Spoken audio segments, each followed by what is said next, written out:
श्राद्ध हमारे पितरों तक कैसे पहुंचता है, जानिए। यह पितरों को हर तरफ से तृप्त करने का, उनका आशीर्वाद प्राप्त करने का बहुत पवित्र समय चल रहा है। लेकिन बहुत से लोगों का यह प्रश्न है कि क्या सच में हमारा किया हुआ दान पुण्य हमारे पितरों तक पहुंचता है? क्या उनका आशीर्वाद हमें मिलता है? तो देखिए, आप स्थूल धन जो भी दान करते हैं या आप कई प्रकार का भोजन बनाकर खिलाते हैं किसी को, या दान दक्षिणा देते हैं, वस्त्र दान देते हैं, कोई भी वस्तु दान देते हैं, तो स्थूल में वह वस्तु, वह भोजन, वह दक्षिणा आपके पितरों को तो नहीं मिलता है। लेकिन श्रद्धा से ही श्राद्ध एक नाम पड़ा है। बहुत श्रद्धा से और इस विश्वास के साथ हम यह क्रम अपनाते हैं कि हमारे पितरों को जो हम करेंगे उससे मिलेगा, उनसे हमें आशीर्वाद मिलेगा और हमारे सारे जो दुख हैं वह दूर हो जाएंगे पितरों के आशीर्वाद से। लेकिन फिर भी मन में संशय रहता है, क्या सच में हमें अपने बुजुर्गों का, पितरों का आशीर्वाद मिलता है? या जो हम उनके निमित्त करते हैं तो क्या उन्हें प्राप्त होता है? इन्हीं प्रश्नों के उत्तर को हम आज ढूंढ रहे हैं और उनका समाधान भी करेंगे। तो देखिए, आत्मा इस देश से कहीं दूसरे देश में हो, लेकिन जब हम दिल से उन्हें याद करते हैं तो हमारा मन उन्हें संदेश देने के लिए 1 सेकंड में पहुंच जाता है और उस आत्मा के मन से कहता है कि भाई मैं यह संदेश लाया हूँ, और उसका मन अपने राजा यानी आत्मा को संदेश देता है कि वहाँ से यह संदेश आया है, उनका मन लेकर संदेश आया है। हमारा मन वहाँ तक गया और उसका मन अपने आत्मा को संदेश दिया। कितना जल्दी 1 सेकंड के अंदर ही यह संकल्प हमारे उस तक पहुँचते हैं, वहाँ से हमारे पास वापस आते हैं।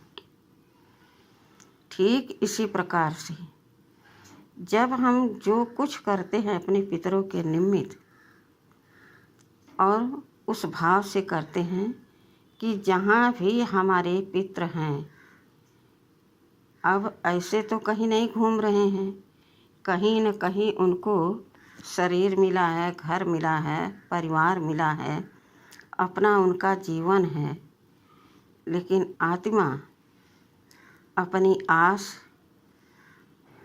अपना हक तो नहीं छोड़ती है। मान लीजिए हम यहाँ पर हैं, कहीं पर मेरा कुछ है लगता है, तो हमारा मन तो बार बार वहाँ जाता है कि वहाँ मेरा भी कुछ है, मेरा भी वहाँ रिश्ता है, यह धन था, यह संबंध था, यह स्मृति आत्मा में रहती है। अब वह बॉडी कॉन्शियस से तो कुछ नहीं कर सकती, लेकिन सोल कॉन्शियस जो है वह सब जगह आ जा सकती है। यानी उसकी अंतरात्मा जब यह संकल्प करती है तो उसका मन यह संदेश लेकर के जाता है। इसी प्रकार से जब हम दान पुण्य करते हैं तो उस आत्मा तक पहुँचती है। आत्मा खुश होती है, संतुष्ट होती है और वह आशीर्वाद देती है कि इस पितृपक्ष में जो जहाँ भी है खुश रहे, संपन्न रहे, सुखी रहे।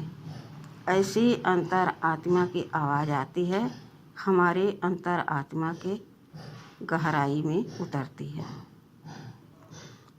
तो यह निश्चय है कि आत्मा की आवाज़ आत्मा तक पहुँचती है और जो कुछ हम भाव से करते हैं वह भाव भी हमारा उस आत्मा तक पहुँचता है। तो कहने का भाव अर्थ यही है कि हम जो कुछ श्रद्धा से करते हैं, जिसके निमित्त करते हैं, तो वह आशीर्वाद बनकर हमारे पास लौट कर आता है। जैसे हम यहाँ भाव से उनके प्रति किया, ऐसे उस आत्मा को भी यह एहसास होता है कि मेरे जो परिवार हैं मेरे लिए ऐसा कर रहे हैं, उनको आभास होता है। लेकिन जो कभी भी कुछ किया ही न हो तो उसको आभास कैसे होगा? तो जो किया है अपने जीवन में वही दे सकता है, वही दूसरे तक पहुंचा सकता है, तो वही लौटकर हमारे पास भी आता है। तो आज यह संशय सब अपने दिल से निकाल दें और विश्वास किसका? श्रद्धा का। श्रद्धा से श्राद्ध का एक पवित्र समय निकाला गया है। इस समय में अपने पितरों को दान देना है, उन्हें खुश करना है, उनका आशीर्वाद लेना है। ऐसा करने से हमारे दुख दूर होते हैं। यानी हमारे मन में जो किसी प्रकार का दुख रहता है, मान लीजिए हमने नहीं किया, कोई कुछ नहीं करते अपने पितरों के लिए, लेकिन उनके मन में यह चलता रहता है मैंने तो कुछ नहीं किया, क्यों करें हम, हमारे लिए उन्होंने क्या किया, छोड़ो जाने दो। लेकिन फिर भी कहीं न कहीं उनके मन में यह दुविधा और यह संशय बना रहता है कि हमको भी करना चाहिए। सूक्ष्म में उनके सामने ऐसा कोई शक्ति नहीं आती जो उन्हें फोर्स करे कि करो, लेकिन उनका जो सूक्ष्म शक्ति है वह बार बार उन्हें रियलाइज़ कराती है। तभी यह बातें उनको याद आती हैं, मैंने कुछ नहीं किया, उन्होंने मेरे लिए कुछ नहीं किया, तो हम क्यों करें। लेकिन नहीं, बदले की भावना नहीं अपने पितरों के साथ रखना चाहिए, क्योंकि माता पिता कभी रुष्ट नहीं होते हैं दिल से कि उन्हें श्राप दें, बद्दुआ दें।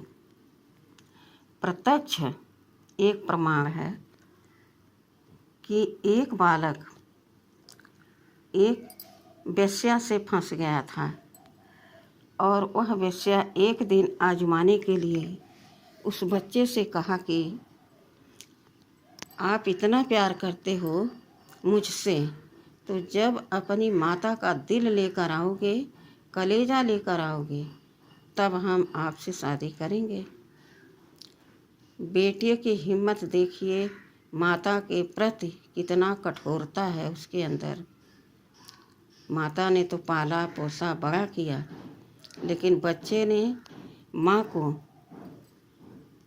गिरा करके और उसका दिल निकाल लिया और लेकर जब वेश्या के पास खड़ा हुआ, वेश्या बोली, जब तुम अपनी माँ का नहीं हुआ तो मेरा क्या होगा, चला जा यहाँ से, तुम्हारे साथ शादी कौन करेगा। तो देखिए, लौट कर जवाब उनके पास ही आया ना, कर्मों का फल उनके पास ही आया।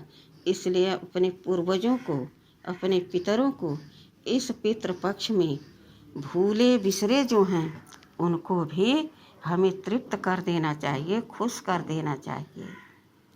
तो आशा करती हूँ कि सभी के संशय दूर हो गए होंगे। जो हम देते हैं स्थूल में वह सूक्ष्म में भी जाता है, क्योंकि भाव से हम और प्यार से जो चीज़ देते हैं तो किसी को तो देते हैं ना।